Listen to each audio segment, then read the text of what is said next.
बूटा सिंह और ज़ैनब। वो एक आम आदमी था, सिर्फ 12 एकड़ ऊबड़ खाबड़ ज़मीन का मालिक। वह शायद एकमात्र ऐसी दास्तान थी जिसका नायक एक 56 वर्ष का बूढ़ा सिख था, मगर पूरे पाकिस्तान में उसे बेपनाह हमदर्दी, इज्जत और मोहब्बत मिली। 22 फरवरी 1957 को इस शख्स बूटा सिंह के जनाजे के साथ लाहौर में हज़ारों पाकिस्तानी शामिल हुए। इस शख्स पर दोनों देशों में फिल्में भी बनी और किताबें भी छपी। बूटा सिंह पूर्व फौजी था। वह बर्मा में माउंटबेटन की सेना में भी रहा। अब लौटकर उसने खेतीबाड़ी शुरू कर दी थी। वह रोज़ मारकाट के किस्से सुनता और वाहेगुरु से मेहर की अरदास सुबह शाम करता।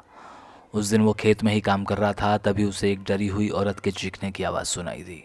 एक सिख नौजवान हाथ में किरपान लिए उसका पीछा कर रहा था। लड़की मुसलमान थी, उसे शायद किसी काफिले से उड़ाया गया था और बूटा सिंह समझ गया। उसने पीछा करने वाले सिख नौजवान से पूछा, कीमत बता। नौजवान ने 1500 रुपये मांगे।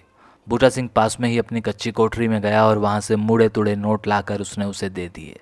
उसके बाद वो सहमी हुई लड़की को घर ले आया। उसने उसे पूरा पूरा दिलासा दिया, हौसला बढ़ाया और यकीन दिलाया कि वह कोई ज़ोर ज़बरदस्ती नहीं करेगा।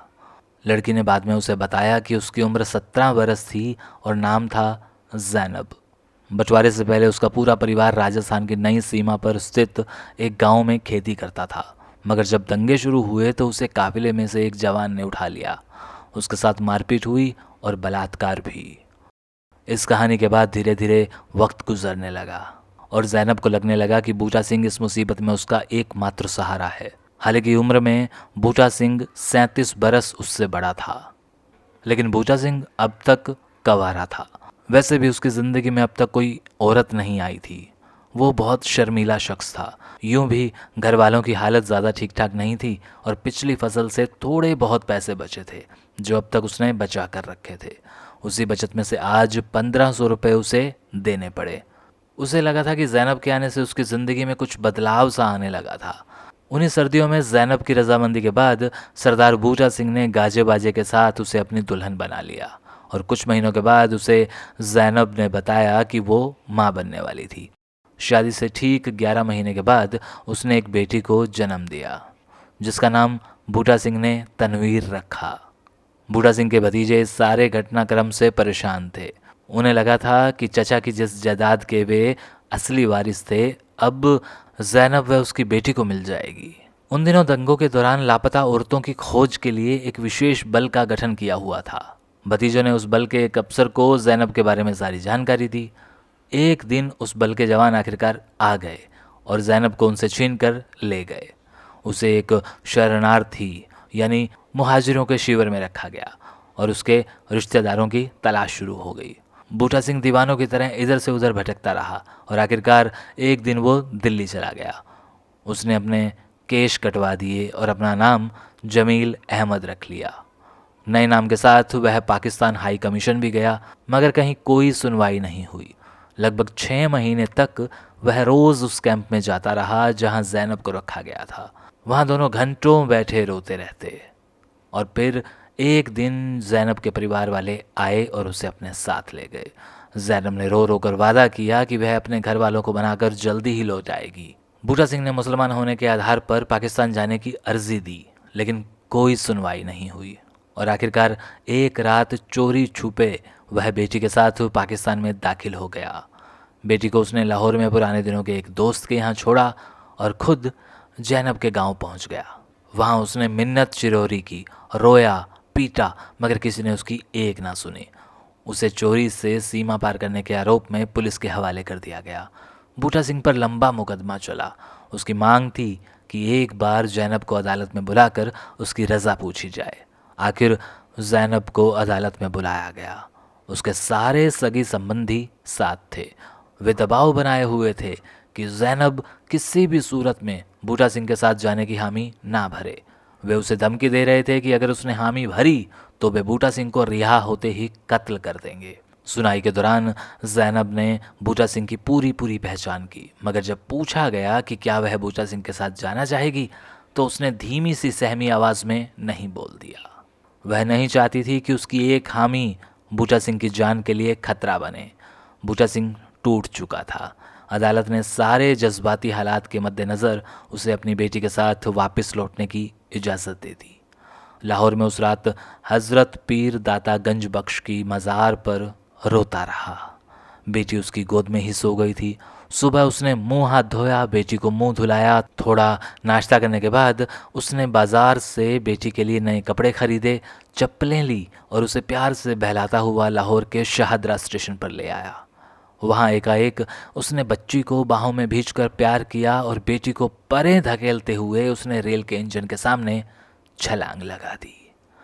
उसकी जेब से एक ख़त मिला जिसमें लिखा था, प्यारी ज़ैनब, तुमने उस दिन अदालत में भीड़ की आवाज़ सुनी, दिल की नहीं, मगर भीड़ की आवाज़ कभी सच्ची नहीं होती।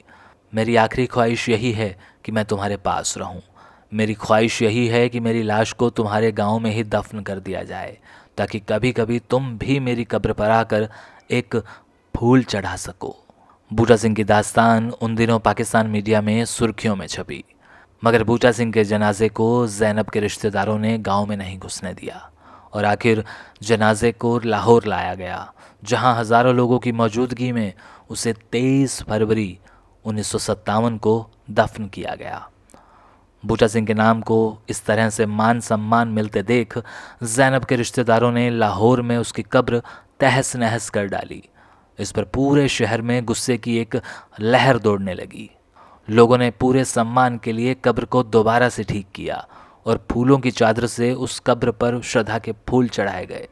दरअसल यह दास्तान व उसके दौरान होने वाली सारी कवायद दोनों देशों के आम लोगों के बीच नफरत मिटाने के प्रयासों का प्रतीक बन गई थी।